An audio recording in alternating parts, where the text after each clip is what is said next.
I've been an atheist for 16 or 17 of my 40 years on this planet. Like most of us in the West, I was born into the cult of Christianity. I was more fortunate than most in that I didn't have a mom or dad to push me into any one religion.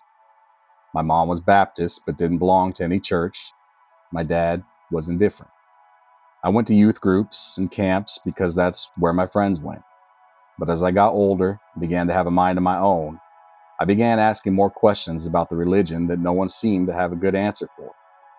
Later on, when I was in desperate need for help, completely lost, homeless, and an addict, I turned to the Bible.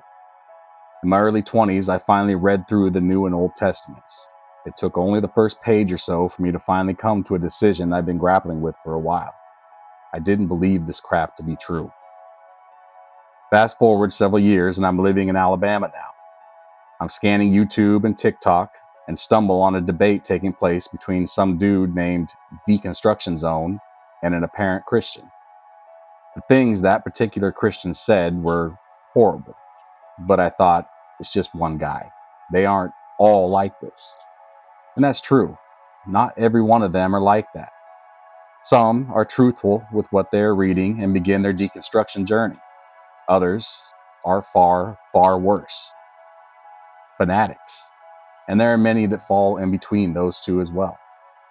But the worst part for me was that almost all of them, when pushed on a simple yes or no answer, asking whether it's good that their God does something horrible or not, they won't go against their God. And they say, we have no morals. Here's several Christians showing their Christian morals. Perfectly ordered and designed. And order and design points to a kind These of first clips are from Justin from the Deconstruction Zone YouTube channel, talking with a man named Ryan. Ryan is trying to argue that the universe is fine-tuned. He didn't get too far before Justin shut him down. There was nothing. Huh? Ryan, what script are you reading from? I'm not reading for any script. What website are you reading off of? Because this is not a good script. I mean, it's not any website. It's me. It's my believing. It's what I so believe in. The shocking part, or the planet though, or whatever is what Ryan said after fine-tuned, Justin's is not next even question. designed. How many people a year are unalived? How many people a year are deleted because they choked on their food because it went down the wrong pipe? I'll say many people. Yeah, right? That's a terrible design. I want you to think about what Ryan is arguing for right now. He said that the universe is fine-tuned, a perfect design by a perfect creator. But Justin is an electrical engineer and knows a few things about design. He easily points out the flaw in Ryan's argument by pointing out how many people die each year on average in the United States alone, simply because our design is so bad that our food hole and breathing hole are right next to each other and easily confused by our own bodies. But it gets worse. After Justin asked Ryan whether it's a good thing that 5,000 people in just the States die from choking every year, listen to Ryan's answer. Yeah, I believe that that's a good design. You think that's a good I mean, thing? everything has an order. It has a cause. Ryan, I need you to focus for a second. Notice how Ryan can't seem to answer the actual question, even pretending like he can't understand at moments, trying everything not to actually answer whether it's a good thing or not that 5,000 people choke to death every year. Yeah, is it a good thing? Yeah, is it a good thing that 5,000 people a year in America are unalive from choking? In my own perspective, I would say, I mean, I don't like when people die, right? Because you have sentimental, like, attachments to him or to them. Ryan goes on like this for quite a while, never really answering or fully committing to saying that it's a bad thing. So we'll skip ahead a bit to when Justin ups the ante a bit. 80% of all choking-related deletions are from people under the age of 15. And you think it's a good thing that babies are unalived because of choking? No, I wouldn't say. I don't Okay. know. Did God have the power to design humans without the risk of choking on their food? Yeah, he did, but Okay, so then he's not a good. So then he's not a good designer, or he's not a good No, God. he is a good designer. Listen as Ryan struggles with the conundrum he's in. If he sticks with his original answer that God is a good designer and that God's all good, he has to accept that babies choking to death is also a good thing. But if he goes with what's in his mind and says it's bad that babies choke to death every year, then he has to admit that God is not good, or at least not perfect. He knows the right answer, but his mind is not his own. So he struggles. For your argument to be coherent, you need to change your answer. Your answer must be that it's a good thing for those babies to be deleted. Is it necessary for babies to die by choking?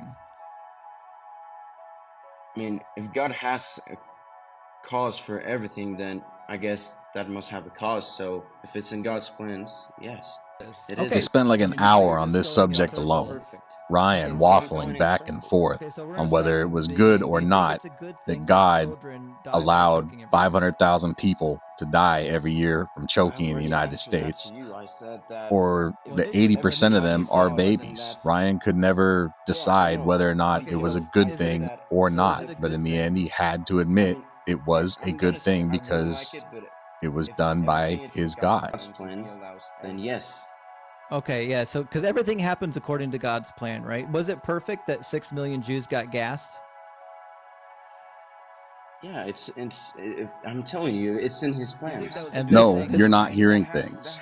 You just heard Ryan, a perfectly nice sounding young man, say that it was a good thing that 6 million Jewish human beings got murdered during the Holocaust. I wish I could say this is as bad as it gets, but I'd be wrong. So is it a good thing that innocent people are unalived? Thank you, Catherine. Is it a good thing that innocent people are unalived by volcanoes, earthquakes, tsunamis, so on and so forth every year? All right, first of all, there is no... We're not innocent. Is it a good thing that babies, innocent human beings, are executed every year via natural disasters? Everything is in God's plan, so yeah. I mean, it's so... Do you see how perfectly. Do you see how easy it was just to say yeah? You heard him right. By Ryan's worldview, it has to be a good thing that people die from natural disasters.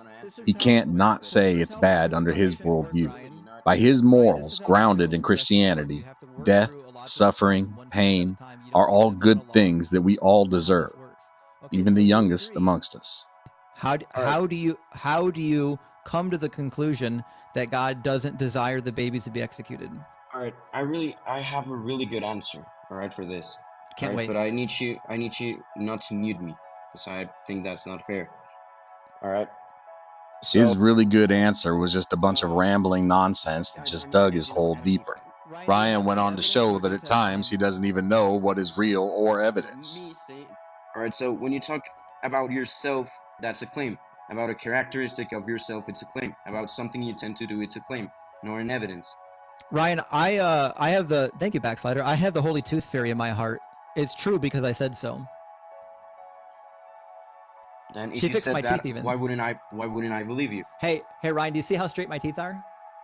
Ryan is certainly not the worst to ever come up onto one of these lives and admit to doing horrible things.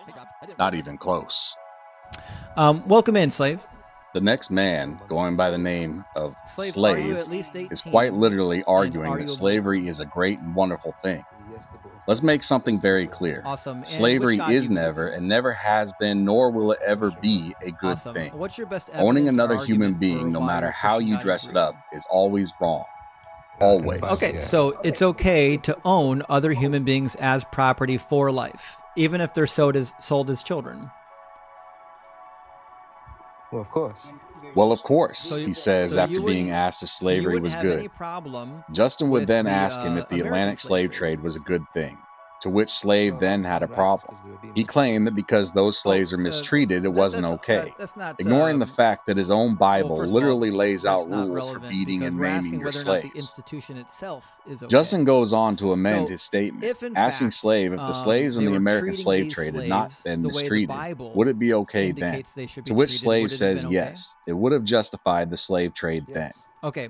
This is not a loving religion. Are you allowed to beat your slaves? Just because the book says some nice things here and there most of which is stole or borrowed from other religions, doesn't negate all of the Oh, I think horrid you're wrong things on that that this one. religion's So God Leviticus, demands and or Exodus does. 21 But when you are fully ingrained into says, this if a man cult, beats his you male lose or the female ability to servant with think a for rod, yourself. so that he You lose the unalives under ability his to hand, show he empathy. shall surely be You even punished. begin to Although this isn't a believe good with all your translation, it heart that says empathy is unalives not just a immediately bad under his thing, hand. but the worst thing, Notwithstanding, the if he enemy. remains alive a day or Before I two, stop he shall not blabbing be for the rest of punished, the for he video and is just his show a property. bunch of So you can Christians beat your saying that slave they would so kill their own severely children if God that told them to, after a couple and days many they other might not horrible even things, recover. I want to show you one Pretty incident severe. that I felt was particularly upsetting. This is a TikToker and YouTuber that goes by the handle Born Again Atheist. She is an awesome human, and I recommend you go check out her channels as well as all the others in this video. Born Again has been through hell and back, and this next Christian knows it. I want you to listen to just a snippet of what he said to this woman. I want you to really understand what this supposedly loving Christian is threatening. And honestly, your punishment was that you got graped and you totally deserved it. You deserved your grape. I'm glad you got graped. I hope it happens again. Yeah, you're quiet now, huh, little girl? You think you're so freaking tough and cool, Barbie princess world. No, you're in my hell. And you got graped because you like... Go ahead and cry your little tears like you were last week when I saw you. You were crying, oh my God. Get over yourself. This is called discipline, honey bear. You've been mocking God as a full-time job. You can't even keep you're not even smart enough to keep yourself from getting graped. And I think God needs to let you get graped again to humble you, honestly. I think you should just keep getting graped until you stop talking smack on God, like grape, grape, grape, grape, grape. And he's glad you got graped. What do you have to say for yourself, little girl? A woman that's finally quiet. A woman finally being quiet like the Bible says she's supposed to. I think you want it to happen again. Honestly, I think it was a gift to you that God let that happen, and you cry about it as if it's something bad, but like... This wonderful example of a sack of shit kept on going on like that and even upped the ante once he saw that Born Again wasn't rising to his bait. Up the ante. I didn't know you were just going to say the same exact thing. So, are you have anything like interesting to add to that, or? I can keep you awake. I thought you were going to shock me. Add. That wasn't really shocking. About... If you actually want to if you actually want to get under my skin, you're gonna try a little harder than that. Boring. I'm gonna get 8 inches. I'm gonna get 8 inches inside your skin. I'm gonna be the one to give you the next graping that you deserve. That's right. This mistake that should have been flushed down a hangover excrement-filled toilet just said that he was going to rape her. Keep in mind that he's doing all of this because she doesn't believe in his Christian God and dares speak out about the atrocities that these religions directly and indirectly cause. And again, I know Christians will go right to the old, they're not real Christians argument, the old, no true Scotsman argument. Every last one feels that they have the correct interpretation, completely ignoring what the books actually say. But then when pressed, they show that good old Christian love. Okay, Hitler decreased Germany's crime rate by almost 90%. So all right. Hitler was good? Because he was doing good for the German people. Where if God came to you and you knew it was God, and God said, hey, your sister just gave birth to an infant, I want you to go in and smother your infant with a pillow, right? You, as a Christian, if God is your objective moral standard, you would have to stand by and say, yes, you would do that. Even though you don't necessarily agree with it, you would still have to agree to do it. I mean, yeah, because I mean, I kind of look at it as like, it's. Yes. I mean, yes. I mean, oh yeah, no, yes, absolutely, and I mean, I have reasons, why. Sure. Then how would you propose testing to see if a woman's a virgin? You don't. There's no way to test. There's no accurate test. Yeah. What's if that bitch didn't bleed, she gets stoned. That's what happens. Oh, That's how else do you test it? You don't. Not all women are born with a hymen. Did you know that not all women are born with hymens? They're getting stoned to the face then. And you're okay with that? As long as God's okay with it, I'm okay with it. You would go kill your own mom if God told you to. Yeah. Yep. What if God told you to kill your own daughter? Would you do it? Yeah. Right. Let's say God said you needed to cannibalize your infant daughter. Would you do it? Yeah, if I knew it was God. And You know, these are it's just kind a few clips from a couple of different channels on YouTube. Just a few clips among hundreds of thousands of others that are similar and at times much, much worse. And let me be clear on something. For a majority of the things said, I don't exactly blame the person. They're being honest with what the cult tells them they should do. Most of these people are your everyday mom or dad, teacher or doctor, your shop owner, your brother or sister. They are genuinely good people at heart. You can hear it in how some struggle to answer some of the questions. But when the foundation of your belief system is corrupt, rancid, filled with rot from start to finish, you have no hope of even knowing that your belief system is nothing more than an ancient blood cult, most likely started by a grifter, and has destroyed countless lives and societies ever since. I'll leave links to the YouTube channels I clipped in the description. If you enjoy this type of content or are just curious about it, I encourage you to check out these people's channels, as well as the many other incredibly intelligent and awesome people in the deconstruction community. I'll leave you off with a few seconds of one of my favorite people in this space, Justin from Deconstruction Zone. The question: does creating somebody make you good?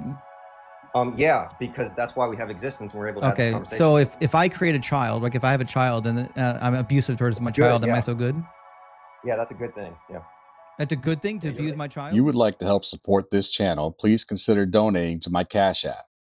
And don't forget to like, share, and subscribe. Thank you so much. So, I am a true Christian. Is the appropriate thing to do, is that going to be making baby paste? I would do whatever God would say so, yeah. God would say so, yeah. God would say so, yeah.